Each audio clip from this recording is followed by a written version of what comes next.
Hey guys, thanks for watching Nerf Socom Reviews. I'm Julian, and today we're going to be comparing the Nerf Barrel Break IX2 and the Sledgefire, the Zombie Strike Sledgefire.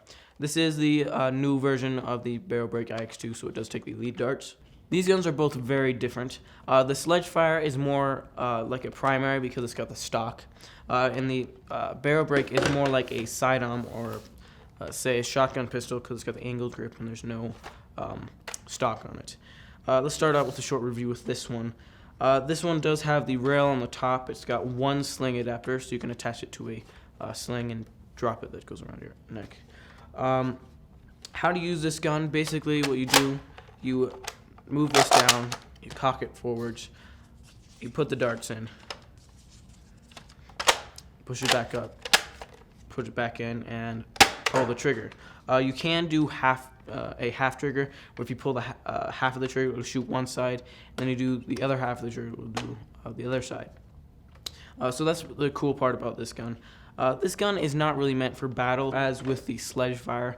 They're most likely, I'd say, for looks or for, I guess you could say, collector's items, because they don't seem to be very well in battle, mostly because you have to reload them, and it takes a really long time to reload. Also, since they're shotguns, they don't have great range.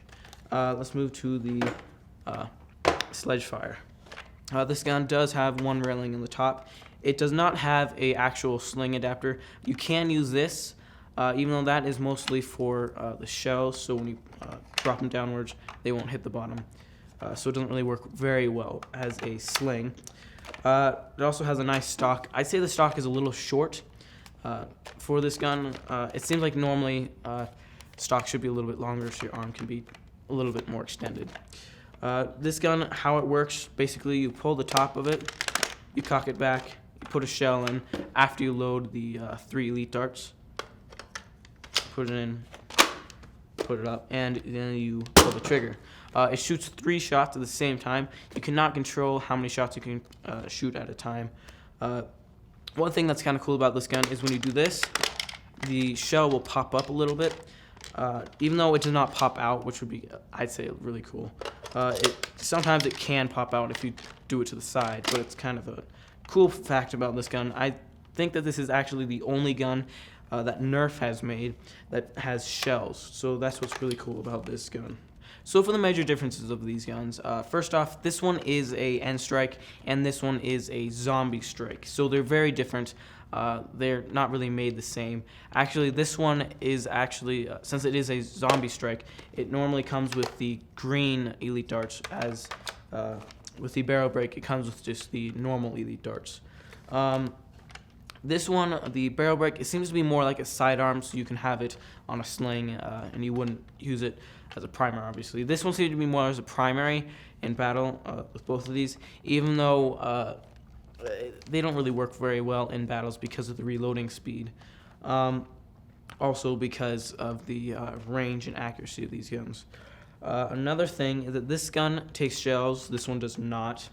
One thing that's kind of nice about this gun is that it kind of has like a slam fire, I guess you could say, where you can hold the trigger down, and when you push it up, it automatically shoots, which is actually kind of cool. So you can, if you put your shell in, you could just shoot someone really fast. This one, it's obviously pretty slow, and it's actually kind of hard to pull the trigger with both at the same time, or just one at a time. So they both have kind of some issues for battling. So one thing about this gun to consider is if you are doing or going in a battle, one thing is that it only comes with 3 shells. You cannot buy extra shells for this gun.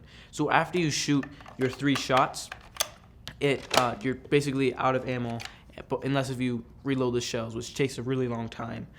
So this gun is only worth 3 shots. With the barrel break, it's a lot slower to reload than the Sledgefire, but you don't have to load the shells, and you can just individually load the darts each time, and you don't have to reload any shells, which makes it kind of more consistent in the game. So after analyzing both of these guns, I'd probably recommend the Sledgefire over the barrel break, mostly because both of these guns are not very good in battle. So I'd only want this one other than this one because It's got a lot better looks, and it's got a nicer feel. It's got the stock and it's the only Nerf gun that has made shells. So that's a really cool part about this gun. If I were to recommend one, I definitely recommend the Sledgefire. So thanks for watching Nerf Socom reviews, and I'll see you guys next time.